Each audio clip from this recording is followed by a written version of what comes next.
சிவகங்கை மாவட்டத்தை சேர்ந்த பி அஜித் குமார் காவல்துறை விசாரணையில அடிச்சு சித்திரவதை செய்யப்பட்டனால காவல்துறை கஸ்டடியிலேயே இறந்து போயிட்டார். 2021 இருந்து 2025 இதுவரைக்கும் சுமார் 25 போலீஸ் கஸ்டோடியல் டெத் தமிழ்நாட்டுல மட்டும் இதுவரைக்கும் நடந்திருக்கு. இது தமிழ்நாட்டுல மட்டும் நடக்கல. 2001 இருந்து 2020 வரைக்கும் இந்தியாவில் 1888 பேர் போலீஸ் கஸ்டடியில விசாரணையில இறந்து போயிருக்காங்க. இதுல 1185 பேர் ரிமாண்ட் செய்யப்படாதவர்கள், அதாவது கோர்ட்ல ஆஜர்படுத்தாம விசாரணைக்காக சும்மா காவல் நிலையத்துக்கு கூட்டிட்டு வரப்பட்டவங்க. 703 பேர் மட்டும்தான் ரிமாண்ட் செய்யப்பட்டவர்கள். 2019 சர்வே படி சுமார் ஒரு நாளைக்கு 5 பேர் போலீஸ் கஸ்டடி விசாரணையில இறந்து போறாங்க. இதுல மெஜாரிட்டியா செத்தவங்கன்னு பாத்தீங்கன்னா முஸ்லிம்ஸ், தலித்ஸ், டிரைபல்ஸ், அப்புறமேட்டு ஏழைகள். இந்திய அரசியல் சட்டப்படி காவல்துறை விசாரணைக்கு அழைச்சிட்டு போறவங்க அடிக்கிறதுக்கு ஏதாவது உரிமை இருக்கானா?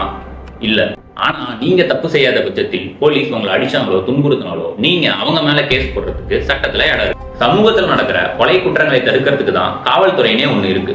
ஆனா நீங்களே இந்த மாதிரி கொலைகளை செஞ்சா சாதாரண மக்கள் உங்களை தேடி வந்து அவங்களோட பிரச்சனையை சொல்றதுக்கு கண்டிப்பா பயப்படுவாங்க. சார், நீங்களும் ஒரு சாதாரண மனுஷனா இருந்து தான் இந்த காவல்துறை வேலைக்கு வரீங்க. பணமும் அதிகாரமும் இருக்கவங்களுக்கு தர மரியாதையும் அவங்கள நீங்க நடத்துற விதமும் சாதாரண மனுஷங்களுக்கு தரதில்லை. ஏன்? இந்த பிரச்சனையை பத்தி உங்களோட ஒப்பீனியனை கமெண்ட்ல சொல்லுங்க. போனா போகட்டும், பிச்சை உசுறுதானே.